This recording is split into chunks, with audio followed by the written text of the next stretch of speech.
You're listening to international investment advisor Doug Goldstein on the Goldstein on Gelt show, the financial show where we'll talk about how you can make the most of your money.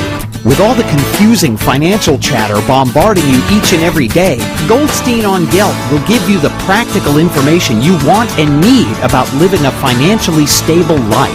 Here's your host, money maven Doug Goldstein.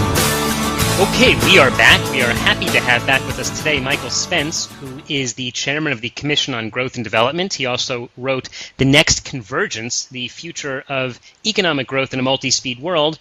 And he is the Nobel laureate in economics from 2001. If you missed the original interview with Mike, you can download the podcast at www.goldsteinongelt.com. Mike, it's a pleasure to have you back. Great to be with you, Bill.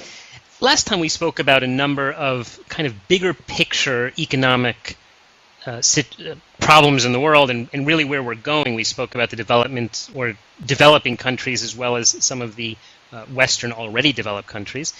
Yep. We didn't touch on one point, which I know you've spoken about a lot, which is modern business techniques as opposed to historical business techniques. It seems the business world has really changed. Where are we going with that now? Well, the business world has changed. I mean, we've had a whole series of trends that have started to have a profound impact on our societies. You know, first of all, over a period of several decades, businesses learned how to run global supply chains, with the benefit, of course, of very powerful information technology and its application. So these global supply chains were there before, but they weren't very efficient, and now they're extraordinarily efficient. And this is part of what is essentially creating what we now call the global economy. Businesses are citizens of multiple regions and countries, you know, when they operate this way. And so we have a set of challenges having to do with structural change in various parts of the global economy, including the advanced economies, and a slight difference in alignment of incentives. So, for example, in America, we have an unemployment problem, and we would like to create some jobs that don't exist in the tradable side of the economy. You know, the country, meaning the society, has an incentive to try to generate some technology that makes us productive enough to create those jobs and compete. Multinational companies, you know, aren't uninterested in that, but with a massive supply of labor, you know, entering the global economy, we're talking hundreds of millions of people over, you know, 3-4 decades. Their incentives really don't run in that direction. You know, they will eventually, but not right now. And so there's lots of policy issues and challenges that have to do with distribution, equity, competitiveness, productivity, people's expectations about income in the context of growing global interdependence that are challenges that particularly the advanced countries are just learning how to wrestle with, and we're not, to be honest, very far down the learning curve yet. So one of the issues that people are talking about related to this is they're saying that American companies should stop outsourcing. They should stop sending the work overseas. And they even want to create prohibitive taxes that will stop companies from doing that. Is that the right way to go?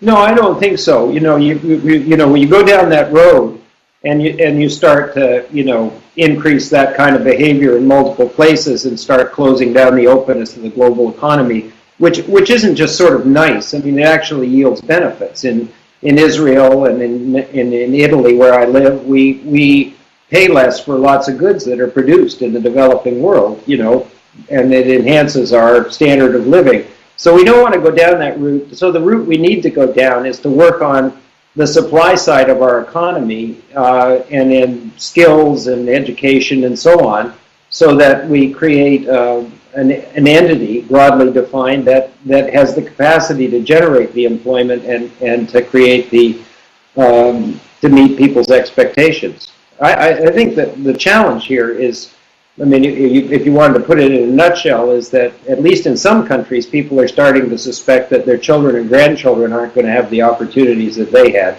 and that we've got to reverse that. So if you were going to advise your children, and assume that they would listen to your advice, about what they should study in school to prepare themselves for the future, what do you think they should be looking towards?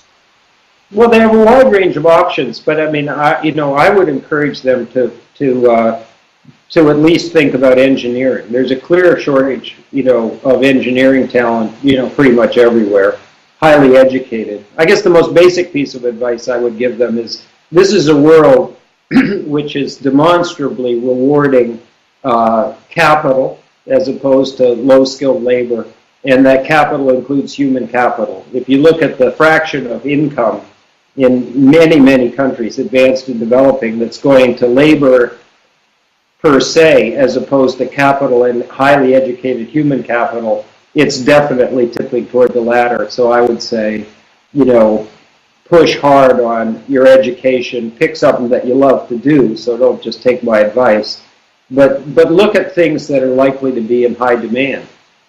Mm-hmm. We are talking to Mike Spence, who is the author of The Next Convergence, the future of economic growth in a multi-speed world, and we certainly are in a multi-speed world. He's been previously on the Goldstein on Gelt show. If you missed that interview, download the podcast at www.goldsteinongelt.com. Mike is also the chairman of the Commission on Growth and Development, and in 2001, he won the Nobel Prize in Economics. Mike, it's great to have you back again today. I'd like to talk about your outlook, which frankly is a little bit more optimistic than other people I talked to in the last interview. Even today, speaking to you, I'm feeling hopeful that maybe the world isn't coming to an end. But there are a lot of people who think it is, based on the crash that happened a couple of years ago. There was a huge run-up in gold and silver, and people said it's the end of how we know things are today. Do you think there's any merit to those arguments? Oh yes, absolutely. I mean, this is a world starting in 2008 that's dominated by sort of macroeconomic risk of a variety of kinds, and that risk spills over to sort of political and policy dysfunction as well. So if you set out to make the case that things are looking pretty gloomy, you'd have the current economic circumstances, which are deteriorating. You'd have the chaotic situation in Europe, which they may or may not be getting their hands around now. You've got a major extended period of sort of restructuring and retrenchment to get back into balanced sort of growth paths. And you've got great difficulty in multiple places in mounting effective political and policy responses. I mean, in America, you have the feeling that we're gridlocked and really extraordinarily divided on what people think is the sort of right way to go to restore some kind of sustainable pattern of growth that's inclusive, that benefits everybody. Europe is struggling with, 17 countries trying to get their arms around the Eurozone. So, there's lots of reasons to be pessimistic. The reason I'm optimistic is that I understand political systems become dysfunctional and discussions become ideological, but at least in most places that I've looked at, when things get bad enough, then the pendulum swings to sort of pragmatism and a focus on the real problems. And these problems that we're talking about are not insurmountable, they're just hard. And so I mean, maybe it's Pollyannish, but I think it's probably not a bad bet that we'll get through this and that we'll learn how to manage in a rapidly changing world. I mean, we have a cyclical mindset in the advanced countries, that comes from the fact that most of the shocks were sort of cyclical and the recoveries behaved according to a pattern. And we're living through a period in which, there's nothing even remotely cyclical about it. I mean, the developing countries becoming, well over half the global economy, which is what we're about to experience, and that process happens once, not several times. And we have to learn how to adapt and think about things that in a different way. And I would say that's true in the investment world as well. I think one of the feelings that we're seeing, at least from the perspective of an individual investor or financial advisor, which is what I do, is that the governments are trying to take an incredibly heavy-handed approach to solve problems. And frankly, I find it a little bit scary. I'm not the most...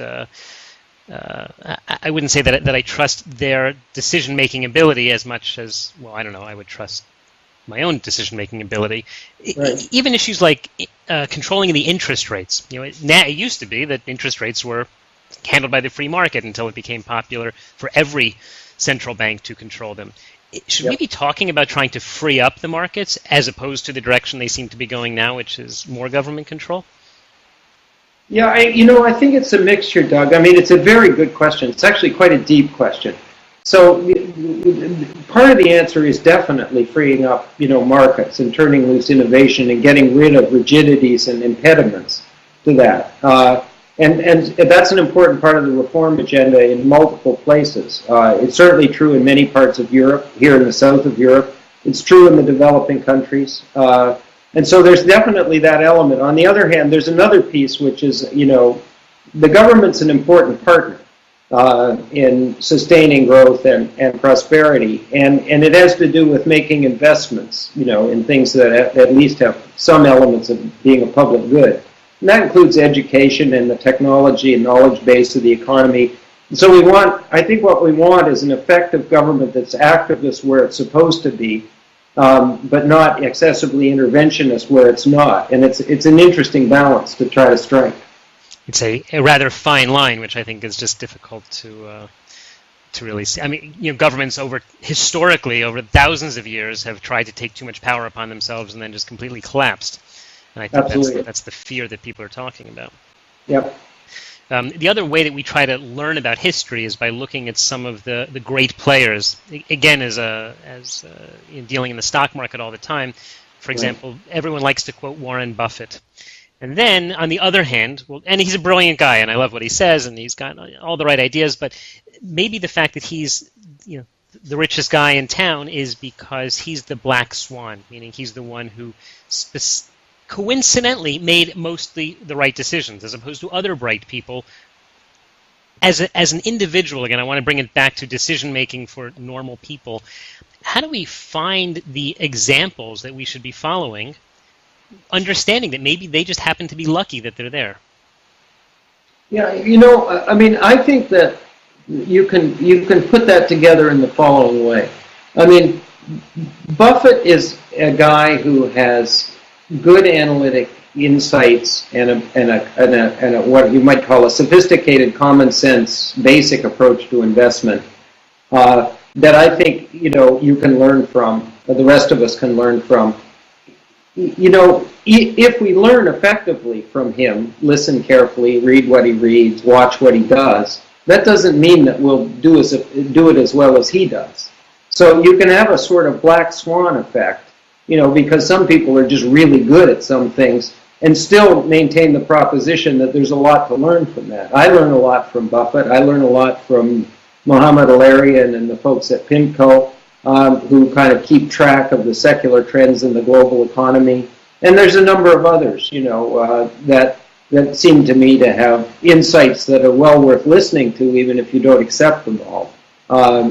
People that you've probably talked to, Ray Dalio and others in the investment world. So I think that you learn, but in the end, what you do is you say to yourself, this world that I'm living in is pretty complex.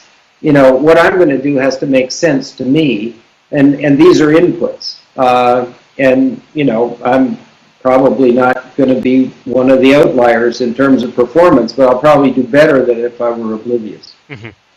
I think that makes sense. That's what we always tell our clients, which is don't try to follow someone else. First, try to figure out what it is that you need to be doing, and then figure out the path so that you can get to the goals that you've laid out for yourself. Absolutely.